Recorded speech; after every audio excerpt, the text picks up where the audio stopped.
ఒక్కవేళ దమ్ము ఉంటే చెప్తున్నా కాంగ్రెస్కు ఇప్పుడు రాగానే మళ్ళీ 5 లక్షల కోట్ల అప్పు 5 లక్షలు మీరు సొంతంగా పెట్టుర్రి బయ్యారం ఫ్యాక్టరీ అదొకవేళ లాభదాయకం అవుతే ఇట్లాంటి మోసపు వాగ్దానాలు ఇచ్చి ఉషాక ఉక్కు కావచ్చు ఇంకేదైనా సమస్య ఇండస్ట్రీస్ కావచ్చు బిహెచ్ఎల్ కావచ్చు ఐడిపిఎల్ కావచ్చు ఇవన్నీ ఎప్పుడు కాదండి ఐసీఎల్ అని ఉంటుంది ఇక్కడ మనకు ఎప్పుడండి అది ఇండియన్ కమ్యూనికేషన్స్ ఎలక్ట్రానిక్స్ టీవీలు చేసే చిన్న చిన్న డబ్బా టీవీలు 14 ఇంచెస్ ఒరే బాబు నీకు 1400 ఇంచెస్ టీవీలు వచ్చినాయి రా ఇప్పుడు నేనేమంటున్నాను ఆ టెక్నాలజీ ఎప్పుడు అవుట్డేటెడ్ అయిపోయింది ఒకప్పుడు ఐడిపిఎల్ అని ఇక్కడ మెడిసిన్ బాలనగర్లో ఉండేది అది ఏమైందంటే అప్పుడు ప్రభుత్వం అన్నీ ఒక నిబద్ధత గల వ్యక్తులు ఉండేవాళ్ళు నిబద్ధత గల అధికారులు ఉండేవాళ్ళు ఎంప్లాయీస్ కూడా అలానే ఉండేవాళ్ళు రాను ఇంటి దొంగలు ఎక్కువైపోయారు అన్ని కుప్పగున్నాయి ఈ టైంలో మనము చేయలేక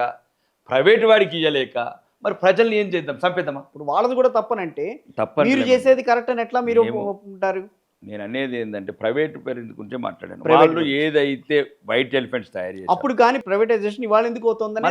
ఆ లాస్ట్ని మేము కంటే పేద ప్రజల మీద ముంచదనుకున్నాం మాకేం పోదు నరేంద్ర మోడీకి బీజేపీకి ఏం పోతుందండి ప్రజల డబ్బులు ఇంకా 1,00,000 కోట్లు అప్పు తెస్తాం 2014లో మీరు అధికారంలోకి వచ్చే ముందు మీరు ఇచ్చిన హామీలు ప్రైవేటైజేషన్ గురించి ఎక్కడ మాట్లాడలేదుగా ప్రైవేటైజేషన్ చేస్తే కదా ఎక్కడ అవసరం ఉందో అక్కడే చేస్తున్నాం మరి చేయట్లేదు మిగతా అని నవరత్నాలు చేయట్లేదు కదా ఎక్కడైతే నీకు టాలెంట్ ఉంది ఇంప్రూవ్ ఉంది ఇప్పుడు ఎంఎస్టీసీ ఉంది బ్రహ్మాండంగా ముందుకెళ్తుంది ఎంఎస్టీస్ నీకు ఎక్కడెక్కడైతే ఇప్పుడు కోల్ లైన్